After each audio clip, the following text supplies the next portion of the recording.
आपला राजकुमार आजारी पडलाय, त्याला सर्दी झाली या. हो हो नाही, सर्दी झाली, आजारी पडलाय. राजकुमार हाय कर, हाय कर सर्वांना. Hi hello. हॅलो. सर्वांनी काळजी घ्या, नाहीतर माझ्यासारखी सर्दी होईल तुमच्या सर्वांना. ऐकलं बघ.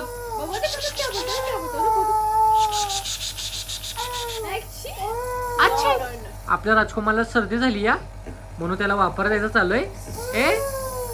सर्दीसाठी काय काय करायचं तुम्ही सुद्धा कमेंट मध्ये सांगा, लहान बाळासाठी, म्हणजे आपल्याला माहिती पडेल की लहान बाळाला काय काय करायला लागतं, काय काय नाही. आम्हाला कमेंट करून सांगा. अप्लाय करतो. हा, म्हणजे आपण आपल्या बाळावरती अप्लाय करूया. जास्त कप झाला असेल तर काय करायचं ते पण तुम्ही सांगा मला. हा होय राजकुमार, इधर रे. ओले ओले, बघ कसं बाहेर काढतोय. चला बाय सर्वांनी, काळजी घ्या सर्दीची.